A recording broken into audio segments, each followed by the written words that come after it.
Zowel in Brugge als in Vottem bij Luik is actie gevoerd tegen de gedwongen uitwijzing van uitgeprocedeerde asielzoekers.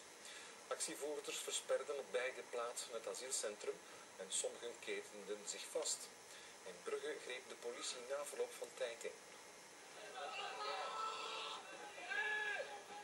Agenten halen 30 actievoerders weg. Ze blokkeren al 8 uur lang de toegang tot het gesloten asielcentrum in Brugge. De politie vroeg hen tot 10 keer toe om de toegang vrij te maken. We hebben dan voortdurend proberen in te praten, ook via hun woordvoerder. Dat is niet gelukt. En dan hebben wij beslist om de actie hier te stoppen en hebben wij de mensen opgepakt. De blokkade begon om 6 uur 's morgens. Actievoerders uit heel Europa protesteren tegen het asielbeleid.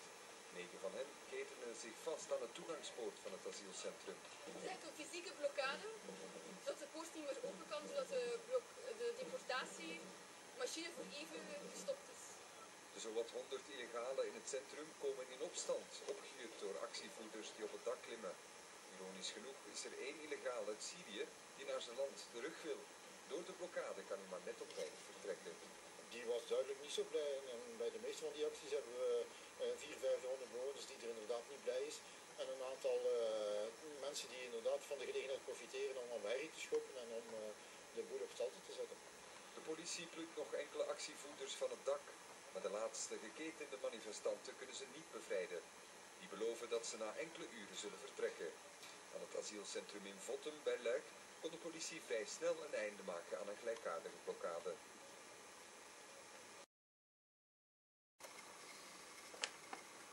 Devant les centres fermés de Bruges, Merksplaats et Vottem, les manifestants voulaient empêcher toute expulsion. À Vottem, ils se sont même enchaînés aux grilles d'entrée, d'où quelques incidents au moment de l'intervention de la police. Sur place, Marc Mellon. Sur le coup de 11h20, le ton est monté d'un cran entre les manifestants qui se trouvaient aux abords du centre fermé de Vottem et les policiers.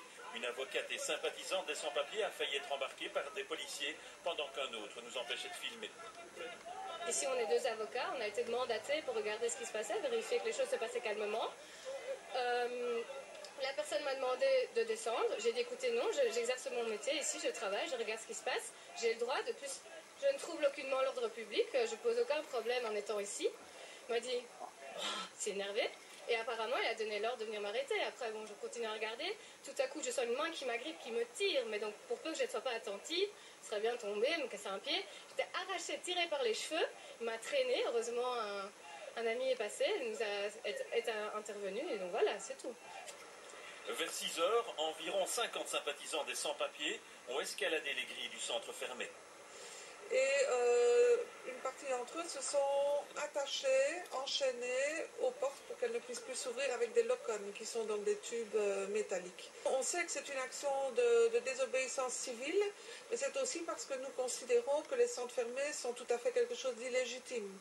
On enferme des gens qui n'ont commis aucun délit dans le seul but de les expulser. En milieu de matinée, les policiers ont été chargés d'évacuer les manifestants.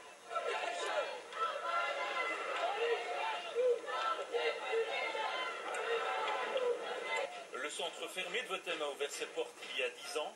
Depuis, des sympathisants s'organisent pour soutenir les illégaux en se rendant 1 ou 2 fois par semaine devant les grilles.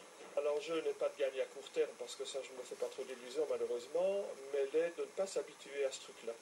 Photographes et caméramens ont reçu l'injonction de la police d'arrêter de filmer sous la grille d'entrée. Les manifestants ont été arrêtés administrativement. Oui, ce soir, les manifestants en question ont tous été libérés.